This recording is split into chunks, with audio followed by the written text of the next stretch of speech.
Brain dopamine release చేయదు. అది కనుక రిలీజ్ అవ్వకపోతే మనకు అసలు ఆ పనే చేయాలనిపించదు.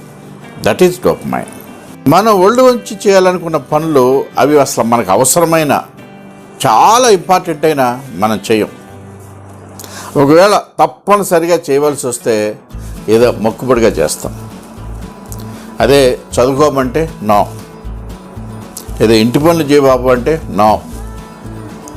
ఒకవేళ జాబ్ చేయమన్నా జాబ్కి వెళ్ళి కూడా అక్కడే స్మార్ట్ ఫోన్ తీసుకుని ఆ వీడియో గేమ్స్ అవి ఆడుకుంటూ ఉంటాం. ఆ జాబ్లో ఒక ఫైల్ కదలాలన్నా ఒక రివార్డ్ ఉండాలి. ఏం రివార్డ్ ఉండాలి? ఒక అప్రిసియేషను, ఒక ప్రమోషను, లేదా ఈ ఫైల్ కదిలితే ఒక లంచం వస్తుంది అనేటటువంటి ఒక ఆశ ఉంటేనే ఆ ఫైలు కదులుతుంది, ఆ పని చేయగలుగుతాం. మన ఎదురుగా ఒక ఫ్రూటీ, ఒక క్యారెట్ జ్యూస్ ఉంటే మన చాయిస్ ఫ్రూటీనే. కానీ క్యారెట్ జ్యూస్ మన ఆరోగ్యానికి చాలా మంచిది అని తెలిసినా మనం అందుకు ఒప్పుకోం, ఫ్రూటీనే ప్రిఫర్ చేస్తాం. చెప్పాను కదా, మంచి పనులకైనా చెడు పనులకైనా ఈ డోపమైన్ రిలీజ్ అవ్వాలని చెప్పి. అలాగే జోదం, పేకాట, races, casinos, bettings, game of chance, అది ఒక ఓవర్ నైట్ ఒక నిమిషాల్లో గంటల్లో లక్షలు వస్తాయి అనుకుంటే, లేదా ఒక కరప్షన్ చేస్తే మనం మిలియన్స్ సంపాదించవచ్చు, కారు బంగ్లా లైఫ్ బాగా ఎంజాయ్ చేయొచ్చు.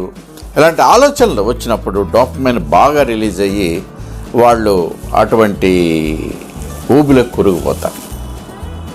ఇది ఒక ఇండివిజువల్ వాడి యొక్క యాటిట్యూడ్, వాడు పెరిగిన వాతావరణం, ఆ జీన్స్ ఎఫెక్ట్, ఆ డిఎన్ఏ ఎఫెక్ట్, ఇవి కూడా ఒక మనిషిని ఇన్ఫ్లుయెన్స్ చేస్తాయి. న్యాచురల్గా ఈ డోపమైన్ రిలీజ్ ప్రాసెస్ని బైపాస్ చేసి విపరీతంగా డోపమైన్ని పెంచుకునే ప్రక్రియలోనే వీళ్ళు ఈ డ్రగ్స్, ఈ ఆల్కహాల్కి అలవాటు పడతారు. ఈ డ్రగ్స్లో ఈ కొకైన్, గంజాయి, నొకటిన్, మెథడిన్ ఇలా చాలా రకాలు ఉన్నాయి. వీటి కన్జ్యూమ్ చేయటం వల్ల ఇంటాక్సికేషన్ పెరిగి ఆ ప్రజల్లో ఎంత పనైనా చేస్తారు. అసలు గంటల తరబడి రోజుల పని అలాగే కూర్చుని పేగాటము, లేకపోతే ఎంత పనైనా ఎటువంటి క్రైమ్ అయినా చేయటానికి వెనకాడరు.